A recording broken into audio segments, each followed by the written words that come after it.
तालिबान द्वारा अफगानिस्तान को take over करने के बाद भी भारत ने अपनी मदद बरकरार रखी है। भारत की तरफ से कई tons medicine, life saving drugs, Covid vaccine, wheat और बाकी चीजें स्पेशल फ्लाइट्स के जरिए अफगानिस्तान तक पहुंचाई जा रही हैं। ये मदद आगे आने वाले समय में और भी बढ़ाई जानी है, क्योंकि रिसेंटली कुछ हफ्तों पहले साल 2022 से 23 फाइनेंशियल ईयर के लिए भारत का बजट पेश किया गया था। बजट में मोदी गवर्नमेंट ने अफगानिस्तान को 200 करोड़ रुपीस मदद के तौर पर अलॉट किए थे। मोदी गवर्नमेंट अफगानिस्तान के ऊपर इंडियन टैक्स पेयर्स के करोड़ों रुपए इसीलिए खर्च कर रही है ताकि अफगानिस्तान के आम लोगों को संकट से बचाया जा सके और तालिबानी रजीम को भी ये मैसेज जाए कि जहां पर भारत उसके काम आएगा वहां पाकिस्तान उसकी कोई मदद नहीं कर सकेगा।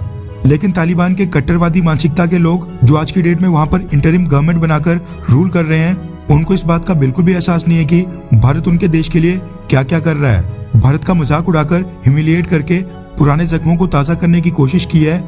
तालिबान भारत के साथ ऐसा कुछ नहीं करता। तालिबान ने क्या किया है और वीडियो में आगे बढ़ने से पहले मैं आपको थर्ड बैटल ऑफ पानीपत के बारे में बताना चाहता हूँ, जो 14 जनवरी 1761 यानी आज से तकरीबन 250 साल पहले हुई थी। पानीपत की इस तीसरी जंग में अफगानिस्तान रूलर अहमद शाह अब्दाली की सेना ने भारत के मराठा एम्पायर की सेना से एक बहुत ही बड़ी जंग लड़ी थी, जिसमें मराठा की सेना को काफी नुकसान उठाना पड़ा था। इस जंग में मराठा एम्पायर की तरफ से लड़ रहे 40,000 सैनिक वीर गति को प्राप्त हुए थे, जबकि 10,000 मिसिंग बताए गए थे। वहीं अहमद शाह अब्दाली की सेना के 20,000 सैनिक मारे गए थे। हैवी कैजुअलिटीज के बाद मराठा एम्पायर ने नॉर्थ इंडिया में सुतलज रिवर के ऊपर पंजाब के कुछ रीजन के ऊपर अपना कंट्रोल खो दिया था।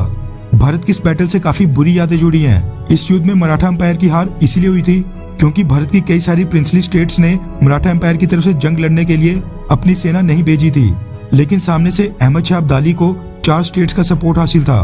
मॉडर्न डे खैबर पख्तूनवा, बलूचिस्तान, अवध और मुगल्स, ये सारे यूनाइट होकर अहमद शाह अब्दाली की तरफ से लड़ रहे थे, जबकि भारत की प्रिंसली स्टेट्स यूनाइट होकर बिल्कुल भी नहीं लड़ पाई। कई राजाओं ने मदद भेजने से इनकार कर दिया। उन्होंने मराठा एम्पायर की तरफ से लड़ने के लिए अपनी सेना तक नहीं भेजी, जबकि सामने से अहमद शाह अब्दाली यूनिटी के साथ भारत के ऊपर हमला करने आया था। नंबर्स में अहमद शाह अब्दाली की सेना मराठा एम्पायर की सेना से कई गुना ज्यादा थी। ये भारत के इतिहास का सबसे काला दिवस था। मराठा एम्पायर ये जंग हार गया था क्योंकि इस जंग में मराठा एम्पायर को बहुत ही बड़ा लॉस उठाना पड़ा था। कई लोगों को मारा गया। अफगान सेना कई औरतों और बच्चियों को बंदी बनाकर अपने साथ अफगानिस्तान वापस ले गई थी। नॉर्थ इंडिया में काफी लूटपाट मचाई गई। अहमद शाह अब्दाली, जो कि अहमद शाह दुरानी के नाम से भी जाना जाता है, उसके राज में अफगानिस्तान का दुरानी एम्पायर काफी फैला था, इसलिए उसकी अफगानिस्तान में काफी रिस्पेक्ट की जाती है। तालिबान ने अब क्या किया है कि इस जंग को लेकर जो भारत के जख्म है उसको फिर से ताजा कर दिया है। रेफरेंस के लिए आपकी स्क्रीन के ऊपर द प्रिंट के आर्टिकल का स्क्रीनशॉट है, जिसके मुताबिक तालिबान ने नांगरहार प्रोविंस की सेना की यूनिट का नाम पानीपत ऑपरेशनल यूनिट रख दिया है। पानीपत इंडिया की हरियाणा स्टेट में पड़ता है।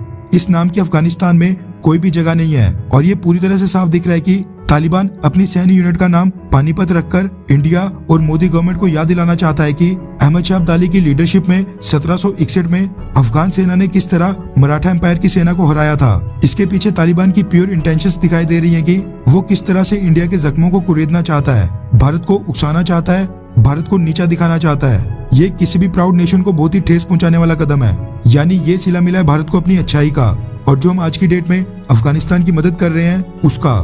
खैर, आपको क्या लगता है कि क्या भारत जो तालिबान को मदद भेज रहा है, मेडिसिन और फूड सप्लाईज दे रहा है, उसको तुरंत रोका जाना चाहिए, हाँ या फिर ना? नीचे कमेंट करके अपनी राय जरूर बताएं।